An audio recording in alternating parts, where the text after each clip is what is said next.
ನಮಸ್ಕಾರ. ಎಲ್ಲರೂ ಚೆನ್ನಾಗಿದ್ದೀರಾ? ಚೆನ್ನಾಗಿದ್ದೀವಿ. ವಿಶೇಷವಾಗಿ ಇವತ್ತು ನಮ್ಮ ಒಂದು ಜನಸ್ನೇಹಿ ನಿರಾಶ್ರಿತರ ಆಶ್ರಮ ಇರ್ತಕ್ಕಂಥ ದೇವ್ರ ಮಕ್ಕಳನ್ನ ನೋಡ್ಲಿಕ್ಕೆ ವಿನಯ್ ಅಣ್ಣವರು, ಸ್ನೇಹಿತರು ಮಹೇಶ್ ಅಣ್ಣವರು, ನಾಯಕ್ ಅಣ್ಣವರು ಬಂದಿದ್ದಾರೆ. ತುಂಬಾ ಖುಷಿ ಆಗುತ್ತೆ. ವಿನಯ್ ಅಣ್ಣವರ ಜನ್ಮದಿನ ಇವತ್ತು. ಅವರ ಒಂದು ಹುಟ್ಟುಹಬ್ಬನ ಅರ್ಥಪೂರ್ಣವಾಗಿ ಆಚರಣೆ ಮಾಡಬೇಕು ಅಂತ ಹೇಳಿ ಇಲ್ಲಿರ್ತಕ್ಕಂಥ ಎಲ್ಲಾ ದೇವ್ರ ಮಕ್ಕಳು ಆಶೀರ್ವಾದ ಪಡ್ಕೊಳ್ಳೋದಕ್ಕೆ ಬಂದಿದ್ದಾರೆ. ಜೊತೆಗೆ ಸಾಕಷ್ಟು ದಿನಸಿ ಸಾಮಗ್ರಿಗಳನ್ನ ಕೂಡ ತಂದಿದ್ದಾರೆ. ದಯವಿಟ್ಟು ಜೋರಾಗಿ ಒಂದ್ಸತಿ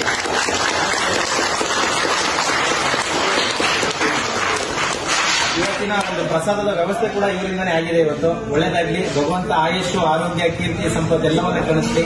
ಇಲ್ಲಿರ್ತಕ್ಕಂಥ ಶನೇಶ್ವರ ಸ್ವಾಮಿಯವರ ಆಶೀರ್ವಾದ, ಶಿವಕುಮಾರ ಸ್ವಾಮಿಯವರ ಆಶೀರ್ವಾದ, ಇಲ್ಲಿರ್ತಕ್ಕಂಥ ದೇವ್ರ ಮಕ್ಕಳು ಆಶೀರ್ವಾದ ಸಿಗ್ಲಿ. ದೇವ್ರ ಒಳ್ಳೇದ್ ಮುಗಿ ಹುಟ್ಟುಹಬ್ಬದ ಶುಭಾಶಯಗಳು. ಸೊ ಏನ್ ಹೇಳಕ್ ಇಷ್ಟಪಡ್ತೀವಿ ನಮ್ಮ ಆಶ್ರಮದಲ್ಲಿ? ನನಗೆ ಒಂಥರ ಎಷ್ಟೋ ದೇವಸ್ಥಾನ ಹೋಗ್ತೀವಿ, ಎಲ್ಲ ಇದು ನೋಡ್ತೀವಿ. ಒಟ್ಟು ದೇವಸ್ಥಾನದಲ್ಲಿ ನೀವೇ ದೇವರು ಅಂತ ಅಷ್ಟು ಅದ್ರಂತೂ ಮಾತಿಲ್ಲ ಎಲ್ಲೂ. ಅಂದ್ರೆ ಇಲ್ಲಿ ಬಂದು ನೋಡಿದಾಗ ತಮ್ಗೆ ಏನ್ ಅನ್ಸುತ್ತೆ? ಮೊಬೈಲಲ್ಲಿ ನೋಡೋದಕ್ಕೂ ಇಲ್ಲಿ ರಿಯಲ್ ಆಗಿ ತುಂಬಾ ಇದಿದೆ, ತುಂಬಾ ಇದೆ. ಯಾಕಂದ್ರೆ ಇರೋ ಈ ಹುಡುಗರು ಇಂಥದ್ದು ಮೇಂಟೈನ್ ಮಾಡೋದು ಕಷ್ಟ. ಏಜ್ ಆದವರು ಇದು ಮಾಡೋದು ಭಾರಿ ಕಷ್ಟ. ಅವರೆಲ್ಲ ಅವ್ರ ಅಪ್ಪ ಅಮ್ಮ ನೋಡ್ಕೊಳ್ಳೋದು ಒಂದಿನದಲ್ಲೇ ಎಷ್ಟು ಕಷ್ಟಪಡ್ತಾರೆ. ಇಲ್ಲಿ ಭಾರಿ ಇದೆ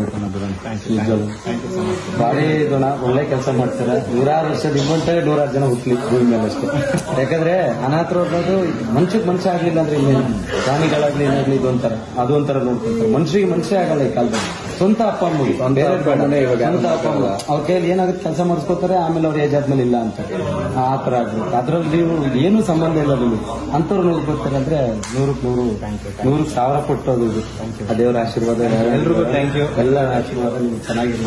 ಇನ್ನ 100 ವರ್ಷ ಹಿಂಗೆ ಮಾಡ್ಕೊಂಡು ಅನುಕೂಲ ಹೋಗಿಲ್ಲ. ಅದು ಇನ್ನ ಹಿಂಗೆ ನಾವು ಯಾರೇ ಇದಾಗ್ಲಿ, ನಾನು ಓಸತ್ ಮೂರ್ತಿ ಅಲ್ಲಿ ಪ್ರಸನ್ನ ಸತ್ಯ ಅವರಿಗೆ ಹೋಗಿದ್ವಿ. ಈ ಸತಿ ಇಲ್ಲಿ ಬಂದ್ವಿ. ನೆಕ್ಸ್ಟ್ ನಮ್ ಕೈಲಿ ಏನಾಗುತ್ತೆ ನಾವು ಥ್ಯಾಂಕ್ ಯು ಸರ್. ಜೋರಾಗಿ ಅನ್ಸಿದೆ ಈ ಕ್ಲಾಸ್.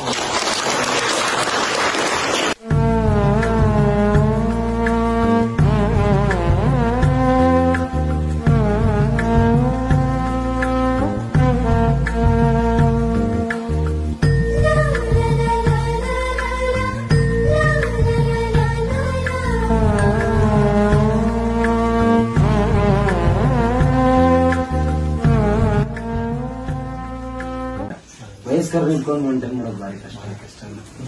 ಭಾರಿ ಕಷ್ಟ. ನಮ್ದೇ ಒಂದು ತಿಂಗಳು ಸಂಬಳ ಬಂದಿಲ್ಲ ಅಂದ್ರೆ ಅಯ್ಯೋ ಕಮಿಟ್ಮೆಂಟು ಲಾಸು ಎವ್ರಿ ಡೇ. ಈಗ ನೀವು ಒಂದು ಟೈಮ್ ನೋಡಿದ್ರಿ, ಈಗ ಒಂದು ಟೈಮ್ಗೆ ಒಂದ್ ಮದುವೆ ಮಾಡ್ದಾಗ ಮಾಡ್ಬೇಕು, ಅಥವಾ ಒಂದ್ ಮನೇಲಿ ಗೃಹಪ್ರವೇಶ ಮಾಡ್ದಾಗ ಮಾಡ್ಬೇಕು, ಅಥವಾ ಒಂದು ನಾಮಕರಣ ಮಾಡ್ದಾಗ ಮಾಡ್ಬೇಕು. ಅರ್ಥ ಮಾಡ್ಕೊಬೇಕು. ಒಂದು ಟೈಮ್ ಹೇಳ್ತಾರೆ, ಒಂದು ಕಾಫಿ ಟೈಮ್ ಆದ್ರೂ ಪರವಾಗಿಲ್ಲ, ಒಂದು ಊಟ ಟೈಮ್ ಆದ್ರೂ ಪರವಾಗಿಲ್ಲ, ಆತರ.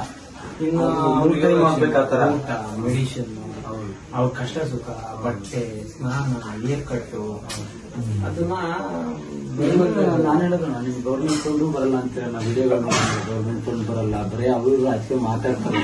ಹೆಂಗ್ ಮೇಂಟೈನ್ ಮಾಡ್ತೀರಾ ಅಂತ ಜನರ ಪ್ರೀತಿ ಸಂಪಾದನೆ. ನಾನು ನನ್ನ ಮನಸ್ಪೂರ್ವಕವಾಗಿ ಯಾವಾಗ್ಲೂ ಒಬ್ಬರಿಗೆ ಒಳ್ಳೇದನ್ನೇ ಬಯಸುತ್ತೆ. I mean it.